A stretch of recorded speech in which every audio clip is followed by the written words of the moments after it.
Hello दोस्तों, welcome to my channel कहानी वाला। आज हम लोग बात करने वाले हैं एक ऐसी कहानी की जो आपके जीवन में एक नई उमंग, एक नई आशा का प्रचार कर सकती है। ये कहानी है गौतम बुद्ध और उनके शिष्यों की। तो बिना विलंब किए हम लोग इस कहानी को शुरू करते हैं।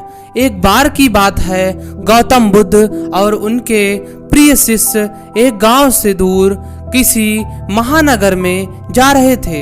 गर्मी के दिन थे और रास्ता बहुत लंबा था। गौतम बुद्ध अपने प्रिय शिष्यों के साथ बहुत समय से अपने मार्ग पर चलते जा रहे थे, जिस वजह से उन्हें बहुत प्यास लग गई थी। वहां से थोड़ी दूर पर अशोक के वृक्ष की एक घनी छाया थी। सभी शिष्य एवं स्वयं गुरु उस वृक्ष के पास पहुंचकर उस वृक्ष की घनी छाया में आराम करने लगते हैं। बहुत समय से यात्रा करने की वजह से सभी का गला प्यास से सूख जाता है। यह बात महात्मा बुद्ध भली भांति जानते हैं, इसलिए वह अपने एक प्रिय शिष्य से कहते हैं कि आप इस अशोक की छाया से 40 कदम दूर अशोक वृक्ष की 4 बार परिक्रमा करके आओ। शिष्य गुरु की आज्ञा को मानकर वही करता है जो गुरु ने कहा था। परिक्रमा करने के बाद जब वह प्रिय शिष्य महात्मा बुद्ध के पास आया तो बुद्ध बोले कि क्या आपको किसी ठंडी हवा का अनुभव हुआ था? शिष्य ने विनम्रता पूर्वक उत्तर दिया, हाँ गुरुदेव, उस दक्षिण दिशा से कुछ ठंडी हवा का अनुभव हुआ था। प्रिय शिष्य का यह वचन सुनकर महात्मा बुद्ध प्रिय शिष्य से तुरंत बोले कि उस दिशा में चले जाओ। अवश्य ही वहां से कुछ ही दूर पर एक तालाब अवश्य मौजूद होगा। उस तालाब से सभी शिष्यों के लिए पानी भरकर ले आओ। शिष्य उसी दिशा में आगे की तरफ अग्रसर होता है तो वहां वास्तव में उसे एक तालाब दिखाई पड़ता है। तालाब देख शिष्य बहुत प्रसन्न हो जाता है और तालाब के निकट जाकर जैसे ही तालाब से पानी भरने वाला होता है, तभी शिष्य की नजर वहां दूर तालाब में कपड़े धो रही कुछ स्त्रियों पर जाती है।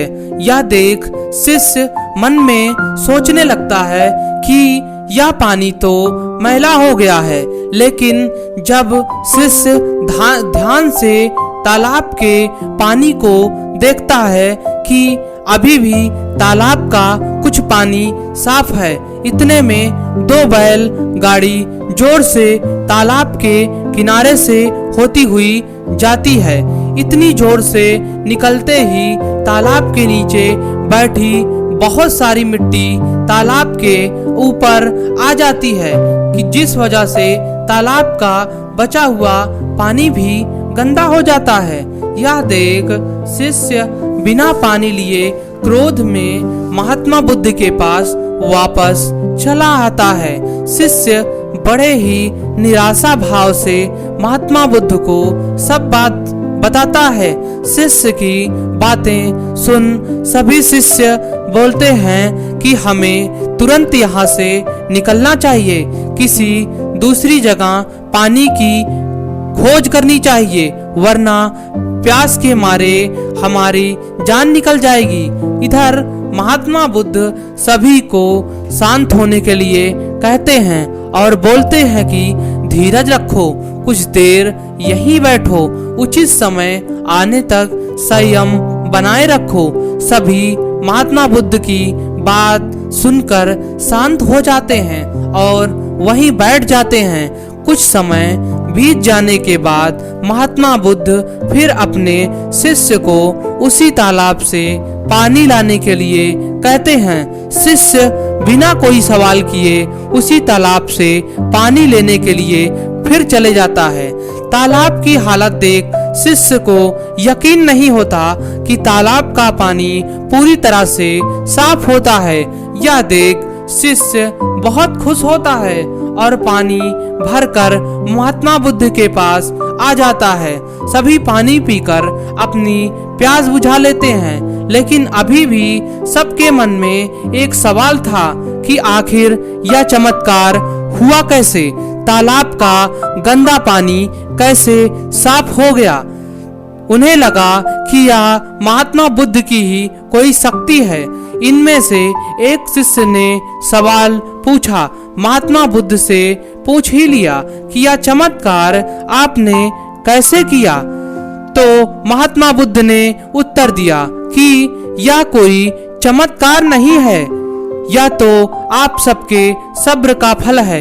यह फल सब्र बनाए रखने और उचित समय के इंतजार का है। जितनी देर हम सब लोगों ने सब्र किया, उतनी ही देर तक तालाब के पानी के ऊपर तैर रहे सभी गंदे तत्व और मिट्टी तालाब के पानी के नीचे बैठ रहे थे। फिर कुछ देर बाद शिष्य जब वहां तालाब के पास पहुंचा, तब तक सब दूषित कण नीचे बैठ चुके थे, जिस वजह से तालाब का पानी पहले की तरह साफ हो चुका था तथा तालाब साफ दिखाई दे रहा था। यदि उस समय आप लोगों ने सब्र ना किया होता, धैर्य ना रखा होता, तो आप सब इतनी गर्मी में पानी की खोज में प्यासे रहकर शायद अब तक मृत्यु को प्राप्त हो गए होते, क्योंकि यहाँ से अगला कोई तालाब है या नहीं है, और होगा भी तो क्या उसका पानी साफ होगा या नहीं। इन सब कारणों से आप कभी प्यास ना बुझा पाते और प्यास से मर जाते।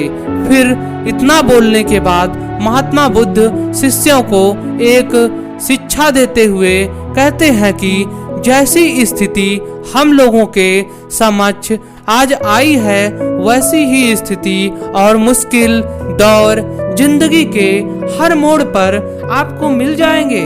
तब उस समय भी आपको ऐसे ही संयम बनाए रखना होगा और अपने विवेक से काम लेते हुए आपको एक उचित फैसले के साथ सही नतीजे पर पहुंचना होगा।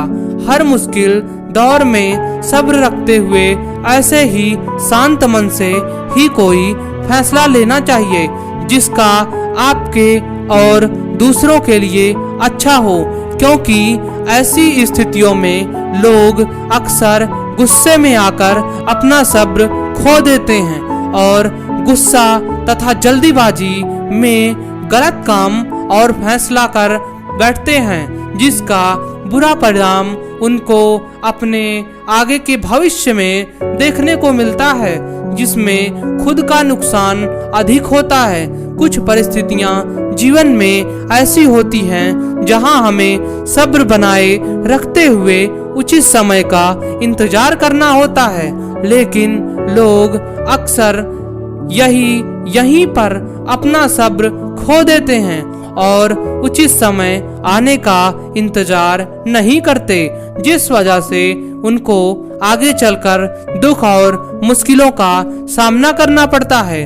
हमारे द्वारा लिया गया आज का फैसला हमारे आने वाले कल की खुशी और दुख का कारण बन सकता है।